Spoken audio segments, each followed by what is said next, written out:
Hi everyone! Hi, and welcome to our very first Christian Godcast. Yay! Yeah.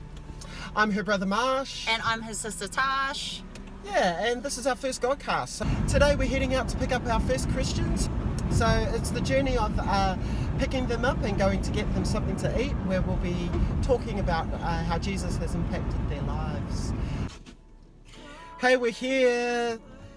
Do you know where you want to go and eat? See you soon. Okay, everyone, as you can see, we just swapped around a little. Welcome our first guest. Yay! Alicia Ranginui. Hi guys. I remember being in worship, Jeannie was on, and Holy Spirit was my ultimate favourite song because it was the first song that I kind of, Love you it. know. Love Yes, it. we can maybe get you to give us a snippet. Okay. So yeah, go for it. I can recognise what I was feeling now, Yeah. but then I had no idea, and I remember just sitting there feeling like the biggest idiot because I burst into tears Oh my gosh. in the middle of them singing. So I'm like standing there, don't really know anyone. Renee and Warren had greeted me at the door, like her happy self, and all of a sudden I'm crying in the middle of this like thing, and I'm like, oh my gosh, this is so weird. People are staring at me. Oh my gosh. And then I remember leaving that day and not really thinking anything about it. Like that was it. So that was my first experience. And then I went back about 2 or 3 times that year. And they kept inviting us. See the importance of inviting people. They kept inviting us, and every time I'd say to James, do you want to come along? And he'd be like, no, that building would burn down if I walk into it. Yeah. So the following year... It's funny how everyone thinks that. Yeah, I thought that too. Yeah, legit, like it was just going to fall apart the moment you stepped in the door. Yeah. But the next year, it was the first birthday, and Jazz invited us to the first birthday. So I was like, okay, maybe we'll see how we go. So I rang James. He was at work. He worked night shift. Yeah. So he'd been working all night. It's like 8 o'clock in the morning. I'm like, hey babe, like I'm gonna take the kids to the first birthday. It's like bouncy castles and food, you know, trying to make it really exciting. Like this would be really cool. Like it's a carnival. It's like an event. Yeah. Didn't say, do you want to come? And he just goes, oh, I'll come. So I'm like, okay, I'll see you soon. So I'm like hanging up the phone, get ready, get the kids ready. I'm like, hurry up and get ready so that when he gets home, he doesn't change his mind. Yeah, great. So I'm getting ready, and then I kind of half expected him to walk in the door and be like, oh, I'm too tired, I don't want to go. Like, he walks in, gets changed, and we all get in the car, we drive to church. Wow. And then we walked in the door, and you know, Did he know? He knew it was church. Oh, okay. So he knew where we were going, but I kind of made it sound like it was like A real fun thing. a special kind of event. We're all standing there, you know how they do worship, and then everyone's standing up, Yeah. and they're like, you know, they're about to do altar call, and like, you know, you can put your hand up and all this stuff. Yeah. And you know how you just know the person next to you is like, they've got their hand in the air, and you're sort of standing there really nervous. Yeah. Like, right, so I'm standing there, and I kind of open one eye, and James is standing there like this, and I'm like, So good. the moment he walked in, he leaped. Wow. So I was the one that was like, okay, just stand back here and watch from afar for a minute. When you felt like you were standing back, were you hesitant? What were you feeling? What made you not be I think supportive to what my was happening around you? history, what I've been through, Yeah. Right. it wasn't even second guessing. It was more like, you know what? I don't want to give that part of my life up. I'm not going to believe any of this stuff that's happening or going on. Like, cool. It was cool to see my husband doing something different, but at the same time, I was like, cool, okay, awesome. Yeah, wow. Kids loved it. It was great. And then every Sunday from that day, he has not missed. Wow. I think we've had 2 Sundays off in almost 3 years, and that was like planned holidays that we went away together. But from that Sunday, he pretty much gave his life to God. Yeah. And then the following Tuesday, we were in the office volunteering. No way. That's And awesome. then the following Tuesday after that, James and I were on staff. Really? And then, he's just been serving ever since. And then for me, my journey took a little bit longer. Yeah. I think the first year, Talk to us about it. the first year was more like, you know how it's like a bit crazy, like you don't really know what really is happening. I didn't really know what the transformation was happening inside of me. Right. Even though it was, outwardly I was trying to be like, no, I'm cool, I'm just this normal person. But when I first started church, when people first met me, if you can believe it, I was actually way louder and way more yeah, I think because I was trying to like essentially hide behind who I really thought I was. So I'd be like over the top and overbearing. We've got to remember that when we're on stage, worship is something that, like, honestly, it's the most amazing feeling in the world. Like it's so hard to explain because you feel God in so many different ways, but you also feel like you have that responsibility of sharing what you're getting. So like God's giving you all these downloads and all these feelings, and you just want to push it out and be like, this is what it is. Can you feel that? So I had to step off for a year, and I actually ended up in kids, and I honestly almost had a heart attack.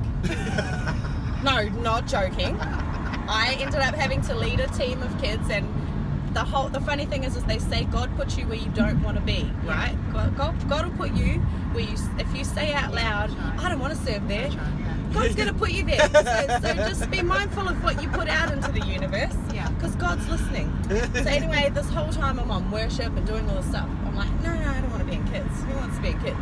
Well, God had other plans. So God put me in kids, and I was in there leading for about 9-10 months. I led my own team. Wow.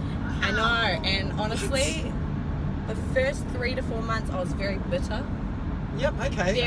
Honestly, not in front of the kids and not with the kids. Yes. But in my heart. Yeah. Just very bitter, like bitter towards God, bitter towards everything. Like, why am I here? Like, this isn't fair. Like, I have kids of my own. If I wanted to look after kids, I'd look after my own kids at home, you know.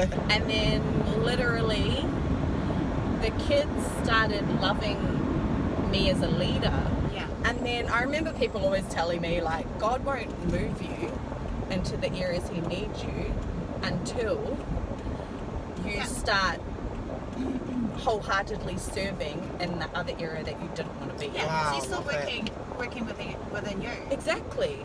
But you don't understand that because you're so stubborn and all these other things, all these attributes that you journey. So then over the course of the last 5 to 6 months that I actually served in there, I actually started really loving it, and I really started enjoying my time in there. God taught me a lot of lessons, because there was a lot of special guests that were there that year that I served in kids that I missed out on, that I wasn't in the service. To me, I was missing out, but realistically I wasn't, because I was giving to the kids that were in church while their parents were receiving in church. I'm helping their children to receive. Learning how to be patient, learning how to be more gentle and kind, and learning how to understand kids, I guess. Learning how to understand them more. Started serving in there, and then all of a sudden God started shifting me again to the point where I was only serving in kids every second week, and then I was on worship every other week. And then before I knew it, I wasn't in kids anymore. I love how you have to go. When you're in your spiritual journey, you go through obstacles within yourself. Right. Things that would be able to help you to advance you spiritually. Right.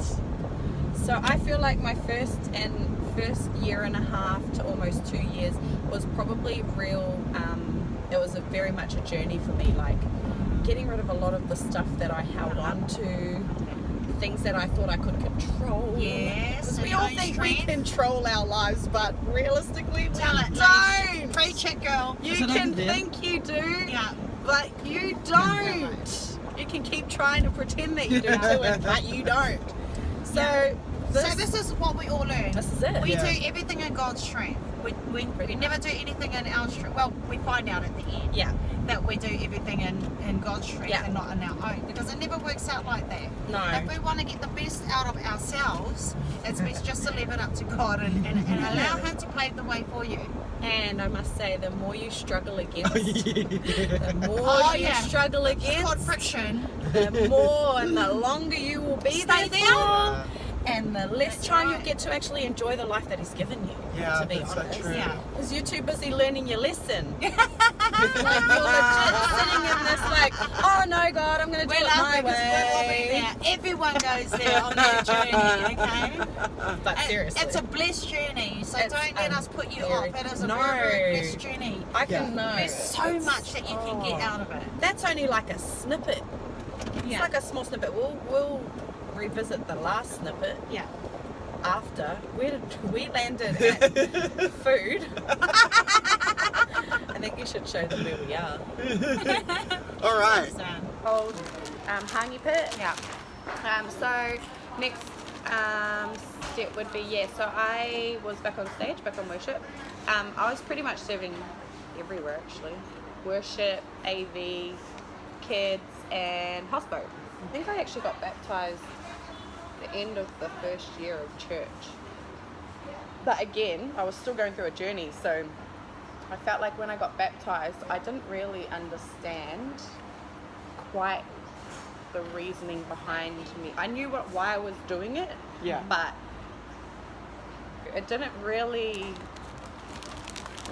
hit for me. Yeah. So James and Kingston, they were great. They were doing great. So come back onto worship after doing kids and stuff and realizing that, you know, God has plans for your life, and if you do not follow, you're going to keep going through different journeys until you end up on that path. But we had our next baptism service, and so I'm up on stage, and I remember standing there watching people going through the water, and I'm watching, and then I remember just like closing my eyes. Did you do one of those ones? Yeah. You So we're in the jumped in? middle of worship, and Yeah. I'm just like, you know, sitting in it. Wow. Because it's so like peaceful. When you're in worship, honestly, it's like the best feeling. Yeah. I'm like sitting there, like watching these people like cleanse their souls and just, you know. It's beautiful, eh? It's so refreshing to see people Yeah.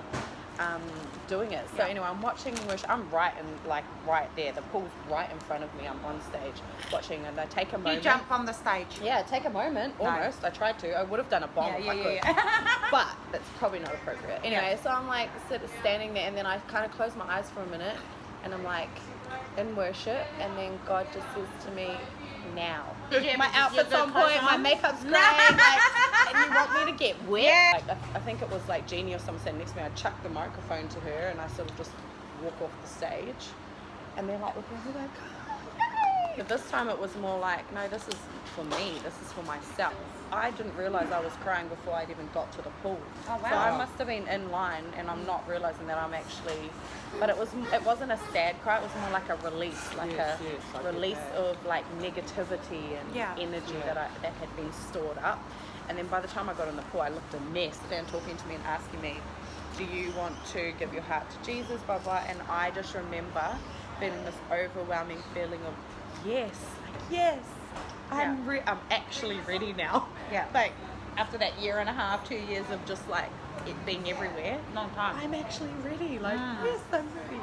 And obviously, okay, so this is the one thing I want to point out before I carry on is people think that because you give your life to God, you have to be perfect, right? They do. People on the outside looking in think, oh my God, you're Christian. You're perfect. Like you could never do anything wrong. And they just have this perception of you. So you actually lose. Just as you had a perception of church. Exactly. Going in. Just as I had a perception, you actually lose friends because they think that you're a different person. I will admit that. But to be honest, it doesn't actually change that drastically to the point where you're a totally different person. It just changes the way you think about life, and it changes the way that you see people, and it changes the way that you look at the world. That's the perspective it changes. It doesn't change who you are and who God made you to be. I just wanted to put that out there because I have found that a lot of people think that because you turn into a Christian or turn into a Christian, that means you're this totally different person. You're just changed. So I actually lost a lot of friends when me and James started church because they were in a totally different scene to us, and obviously, you know, the drinking and all of that sort of stuff. But they didn't realise that we're actually still the same people. legit still the same people. Yeah, no, that's right. It's like having a heart transplant. Yeah. Is the way I like to Yeah. put it. Yeah. It's like being transformed from the inside out, mate. Because I just And a hate good that point. perception. A very good point. I really dislike that perception of that So, people have. to those who have friends of people going to church or they're still on their journey, what would you tell them? I would say, don't judge. Don't be that person that judges someone else, because we all have a journey, whether you're Christian, whether you're in church, whether you're not in church. We all have a journey that we are going through in life. Yeah. One thing that I point out is you don't know what other people are going through, so judging someone might actually be very harmful to someone else, that you have no idea about their life or what they've been through or what they're going through. So you should just never judge another person. Because you've lost friends. Yeah. What would you tell them? Like, what's the transformation that you would had liked to tell them? I would say, I'll give you some things that have like real transformation in my life. Mine and my husband's relationship, our marriage, amazing. Like, we honestly still have our days. Everyone has their days. Like I said, there's no perfect anyone or anything, just Jesus. Yeah. Anyway, so I would say the strength that we have in our marriage, oh my gosh, like it just teaches you how to see your partner. Yeah. And I think it gives you more understanding of being a husband and wife. And it makes you listen more, it makes you appreciate your partner more, but it's brought us together. In the Bible it says, wives, submit to your husband. Yeah. When before you became a Christian, what was that authority within your relationship like? Like choir. I used to think I could control everything. I can control the situation. I was like, But I think for me with James, it was more like, I really put us in that situation. And don't get me wrong, it's a two-way street. Like, you know, you both have your faults and things that you do. Yeah. But those are just things that I did in our relationship. Very controlling, like I can control every situation and every argument. And funny with us with church is that, we have more understanding of each other. We give each other the time to speak and hear each other. Wow. Ways tried to do is live life. So we've always tried to, and God has definitely taught us that tomorrow's not promised. Yeah. So you actually have to live each day like So good. it's the best day in your entire life. Thing that I've learned. Everyone in pre-Christian, you worry about everything. Like everything's like, oh my gosh, how am I going to do this? How am I going to do that? How am I going to pay for this? Oh, there's not enough money in the bank. Oh my gosh. There's so much fear. Oh my, So much seriously. living in fear, That's anxiety. the word. Yeah. Letting go is the best Isn't it? It's so feeling. freeing, isn't it? Honestly, it's the best feeling. The more you increase your best fear, I ever think the feel. more you increase your faith. It Yeah. comes with the day. Once you release it as well. So like for me, it was like, okay, you actually have to trust that God's got you. Yeah, that's it. And you Yeah, can tell so people you that start letting don't. go. You can Yes. actually tell people that don't. Yeah. So for me, it was like, again, control. So you control money, you control everything, but we don't. So the minute I started trusting God was the minute that the tithing started happening naturally. Yeah, wow. It just started it happens every week now where we don't even realize, like we don't think about it. And honestly, every time something comes up, so like car breaks down, coming to church, right? I would have had a miniature breakdown.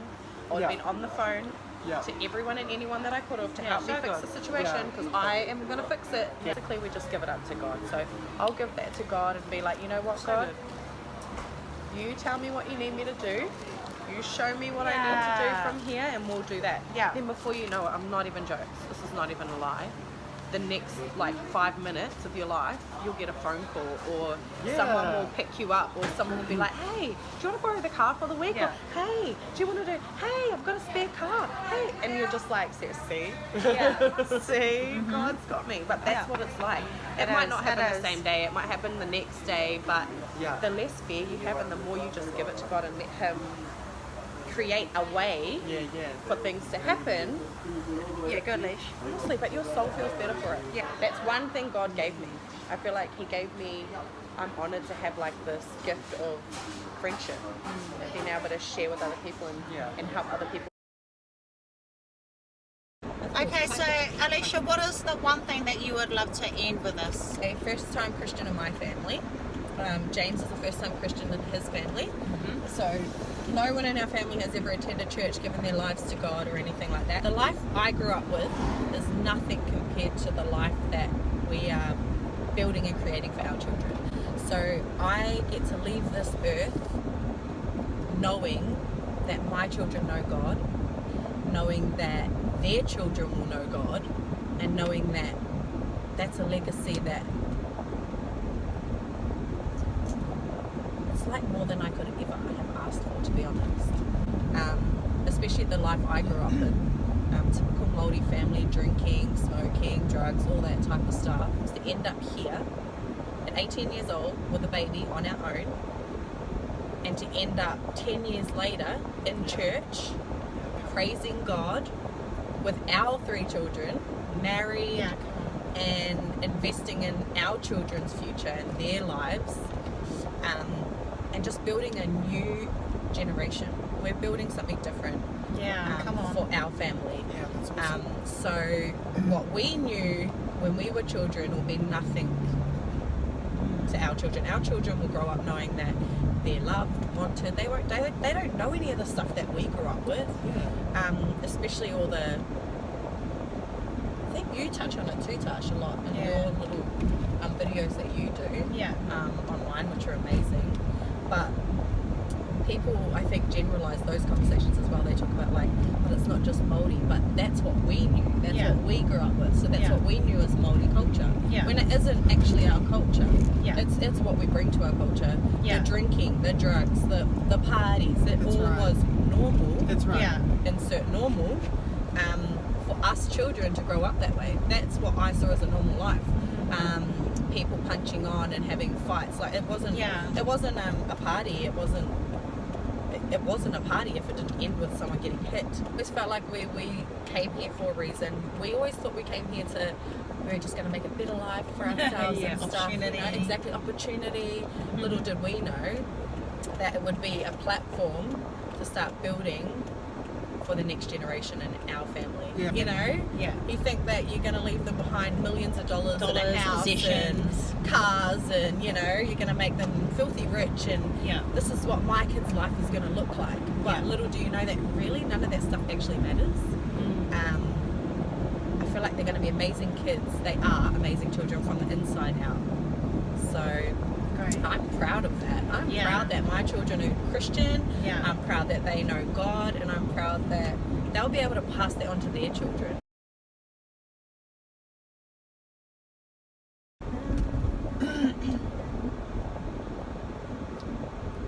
Not to us, but to your name, we lift up all praise.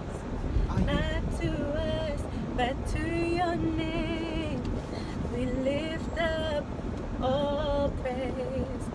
Not to us, but to your name, we lift up all praise. Not to us, but to your name, we lift up all praise. You are the Lord Almighty, outshining all the stars in glory. Your love is like the wildest ocean. Oh, nothing else compares. You are the Lord Almighty, outshining all the stars in glory. Your love is like the wildest ocean. Oh, nothing else compares.